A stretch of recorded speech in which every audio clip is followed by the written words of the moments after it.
ತಂತ್ರಜ್ಞಾನ ಬಳಕೆಯಲ್ಲಿ ಕರ್ನಾಟಕ ಸರ್ಕಾರದ ಹೊಸ ಕ್ರಾಂತಿ. ಗವರ್ನಮೆಂಟ್ ಫಸ್ಟ್ ನೀತಿ ಜಾರಿಗೆ ಚಿಂತನೆ. ಏನಿದ್ರ ವಿಶೇಷತೆ ಹೇಳ್ತೀವಿ ಈ ಸ್ಟೋರಿ ನೋಡಿ.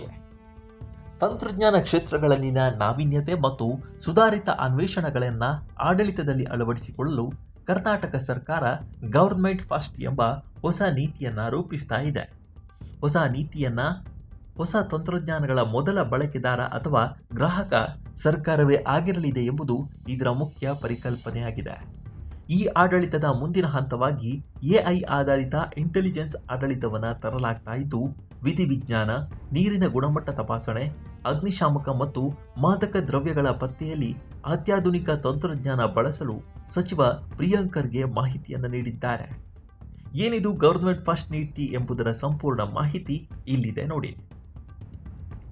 ಆಡಳಿತದಲ್ಲಿ ಇನ್ನಷ್ಟು ಸುಧಾರಣೆ ತರಲು ಹಾಗೂ ಜನರಿಗೆ ಸೇವೆ ಸೌಲಭ್ಯಗಳನ್ನು ಪರಿಣಾಮಕಾರಿಯಾಗಿ ತಲುಪಿಸಲು ಹೊಸ ತಂತ್ರಜ್ಞಾನವನ್ನೇ ಸಾಧನವಾಗಿ ಬಳಸಿಕೊಳ್ಳಲು ಸರ್ಕಾರ ಪ್ರಯತ್ನ ಆರಂಭಿಸಿರುವುದು ಕುತೂಹಲ ಮೂಡಿಸಿದೆ. ಸುಗಮ ಹಾಗೂ ಕಾಗದರಹಿತ ಆಡಳಿತ ವ್ಯವಸ್ಥೆ ಜಾರಿಗೆ ಬಹಳ ಹಿಂದೆಯೇ ಈ ಆಡಳಿತ ವ್ಯವಸ್ಥೆ ಜಾರಿಯಾಗಿದೆ. ಇತ್ತೀಚಿನ ವರ್ಷಗಳಲ್ಲಿ ಎಲ್ಲ ಕ್ಷೇತ್ರಗಳಲ್ಲೂ ವ್ಯಾಪಕವಾಗಿ ಬಳಕೆಯಾಗುತ್ತಿರುವ AI ತಂತ್ರಜ್ಞಾನವನ್ನು ಬಳಸಿಕೊಂಡು ಸುಧಾರಿತ ಇಂಟೆಲಿಜೆನ್ಸ್ ಆಡಳಿತ ವ್ಯವಸ್ಥೆ ಅಳವಡಿಕೆಗೆ ಸರ್ಕಾರ ಸಿದ್ಧತೆ ನಡೆಸಿದೆ. ಸರ್ಕಾರಿ ನೌಕರ ಸಿಬ್ಬಂದಿಯ ಹಾಜರಾತಿ, ಮಾಹಿತಿ ದತ್ತಾಂಶ ಸಂಗ್ರಹ, ಇತರೆ ಚಟುವಟಿಕೆಗಳಿಗೂ AI ಬಳಕೆ ತಕ್ಕ ಮಟ್ಟಿಗೆ ಶುರುವಾಗಿದೆ. ಸುಧಾರಿತ ಕೌಶಲ್ಯ ತಂತ್ರಜ್ಞಾನ ಚಿಂತನೆಗಳನ್ನು ಉತ್ತೇಜಿಸುವ ಜೊತೆಗೆ ನವೋದ್ಯಮಗಳಿಗೂ ಸಾಕಷ್ಟು ಪ್ರೋತ್ಸಾಹ ನೀಡುತ್ತಿರುವ ಸರ್ಕಾರ ನಾನಾ ರೀತಿಯಲ್ಲಿ ಆರ್ಥಿಕ ನೆರವು, ಉತ್ತೇಜಕ ವಿನಾಯಿತಿಗಳನ್ನು ನೀಡುತ್ತಾ ಇದೆ.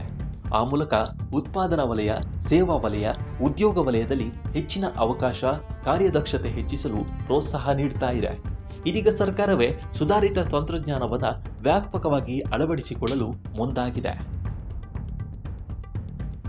ಹೊಸ ತಂತ್ರಜ್ಞಾನ ನಾವೀನ್ಯತೆ ಅಳವಡಿಕೆಯಲ್ಲಿ ಸರ್ಕಾರವೇ ಮುಂಚೂಣಿಯಲ್ಲಿರುವುದು ಈ ಯೋಜನೆಯ ಭಾಗವಾಗಿದೆ. ಸುಧಾರಿತ ತಂತ್ರಜ್ಞಾನಗಳ ಅಳವಡಿಕೆ ಬಳಕೆಯಲ್ಲಿ ಸರ್ಕಾರವೇ ಮೊದಲ ಗ್ರಾಹಕನಂತಿರುವುದು ಗವರ್ನಮೆಂಟ್ ಫಸ್ಟ್ ನೀತಿಯ ಮುಖ್ಯ ಉದ್ದೇಶ. ಸರ್ಕಾರ ತನ್ನ ಆಡಳಿತ ಕಾರ್ಯಕ್ರಮ ಅನುಷ್ಠಾನ, ಸೌಲಭ್ಯಗಳ ವಿತರಣೆಗೆ ಸುಧಾರಿತ ತಂತ್ರಜ್ಞಾನ ಬಳಸುವ ಮೂಲಕ ಮೇಲ್ಪಂಕ್ತಿಯಾಗಲಿದೆ. ಇದರಿಂದ ಇತರೆ ಬಳಕೆದಾರರಿಗೂ ಹೊಸ ತಂತ್ರಜ್ಞಾನ ಬಳಕೆಗೆ ಉತ್ತೇಜನ ನೀಡಲು ಸಹಕಾರಿ ಆಗಲಿದೆ ಎಂಬುದು ಸರ್ಕಾರದ ಲೆಕ್ಕಾಚಾರ. ಈ ನೀತಿಯನ್ನು ರೂಪಿಸಲು ಸರ್ಕಾರ ಪ್ರಯತ್ನ ನಡೆಸಿದೆ ಅಂತ ಗೃಹ ಮತ್ತು ITBT ಆಡಳಿತ ಸಚಿವ ಪ್ರಿಯಾಂಕ್ ಖರ್ಗೆ ಮಾಹಿತಿಯನ್ನು ನೀಡಿದ್ದಾರೆ. ಈ ಬಗ್ಗೆ ನಿಮ್ಮ ಅಭಿಪ್ರಾಯ ಏನು ಅನ್ನೋದನ್ನು ಕಾಮೆಂಟ್ ಮೂಲಕ ತಿಳಿಸಿ. ನಮ್ಮ ಈ ವಿಡಿಯೋ ಇಷ್ಟವಾದರೆ ಲೈಕ್ ಮಾಡಿ, ಶೇರ್ ಮಾಡಿ ಮತ್ತು ನಮ್ಮ NCIB ಚಾನಲನ್ನು ಈ ಕೂಡಲೇ ಸಬ್ಸ್ಕ್ರೈಬ್ ಮಾಡಿ. ಮುಂದಿನ ವಿಡಿಯೋದಲ್ಲಿ ಸಿಗೋಣ.